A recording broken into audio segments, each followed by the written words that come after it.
Welcome once again to a new episode of Connect India. Every month we share our experiences of connecting with some interesting and outstanding people from across the country. Yesterday's science fiction is today's reality. The first iPad was released in 2010. As far back as 1968, Arthur C. Clarke had imagined such a device in his book 2001: A Space Odyssey, where he mentions a foolscap-sized newspad. Jules Verne talked about a spindle-shaped object, more rapid in its movement than a whale, in his book 20,000 Leagues Under the Sea, much before submarines became a reality. Do we still have such foreseers among us? In 1992, I wrote my first paper on learning from home. Many people laughed at me, believe me. Currently, what we work from home, no W, work from home, WFH. I wrote an article in Kannada in 1992 as learning from home.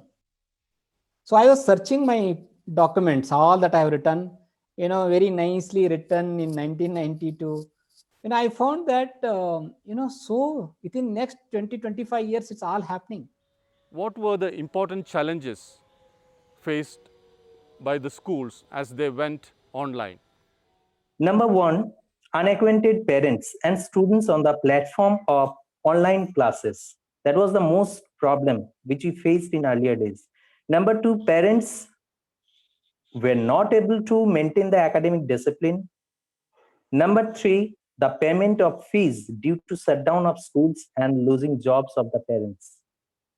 Number four, which is the most common problem in many parts of India, that is the poor network connection of mobile data.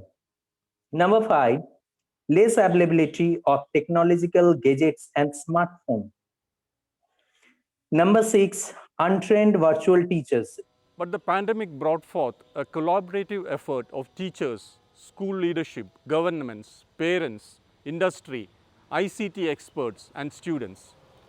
And teachers willingly became learners. Backend, where teachers were being trained on how to mute, unmute, turn on and off the video, share the content, that much. After that, once they started doing this much into the classroom, they started up with an online class where they learned how to turn on and off, mute, unmute.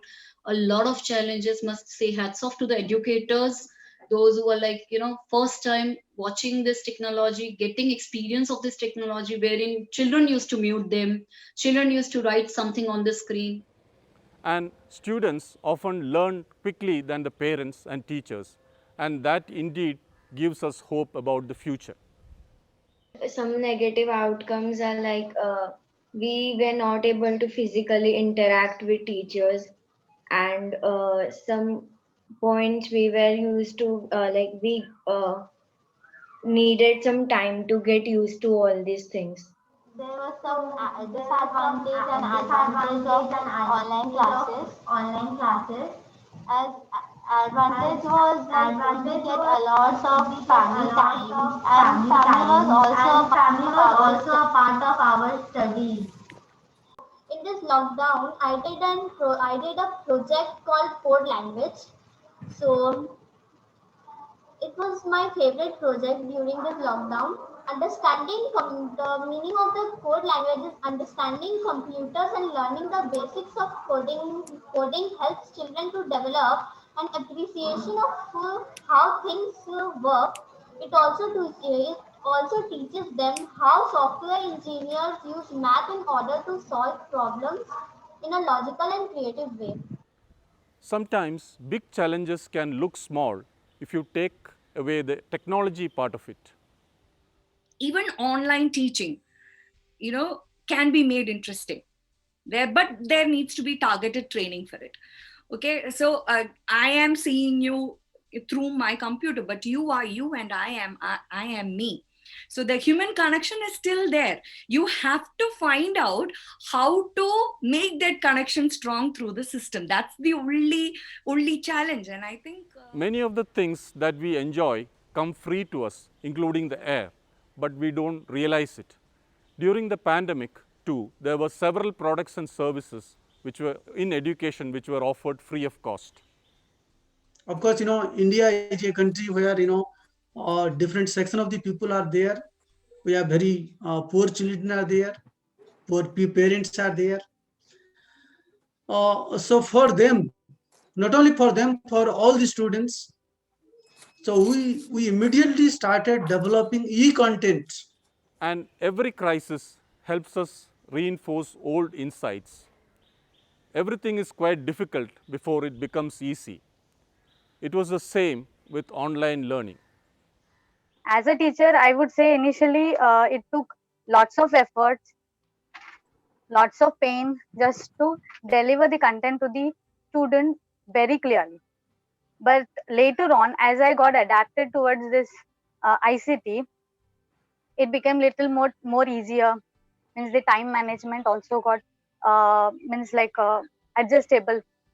Also, it was really more challenging to handle the students during the online classrooms. What was the mental health impact of learning from home? What did our children really miss out? I am getting a lot of behavioral, emotional problems in children, in students, as well as parents and teachers. So why it is because online education, okay, everybody is saying that it is very good. Yes, of course it is good because we want to find an alternative. But the students, as far as the point from we are considering about the students, they are missing their peer group. Because in the school, actually the students are not only getting knowledge, but they are getting a lot of extra personality development tips. What were the major gains of online learning? And from the part of the students, that extrinsic motivation has changed to intrinsic motivation. When we check with respect to history also, we can see that if you are intrinsically motivated, then your outcome is more, your success rate is high. With schools ready for partial reopening in June, will education ever be the same again in the post-COVID times? So what I suggest to the policymakers is, can we have a system wherein the child whose parents are still not willing to send the ward to the schools may not miss out a single point which is being done in an offline classroom with a hybrid learning model. In a hybrid learning model, there would be a normal classroom setup wherein there would be one system set with a web camera where whatever the teacher is delivering to the offline classes. Now, the problem here lies with, again, I'll come to Dr. Shyam Kumar's perspective of social-emotional learning, which is getting affected. Now, if the parents are not willing to send the child to the school for the child's safety, but the child comes to know from the other friend that the teacher has taught an important topic today in the class, offline class. So there becomes a stress level in the mind of each and every child. So I think we need to bridge that thing.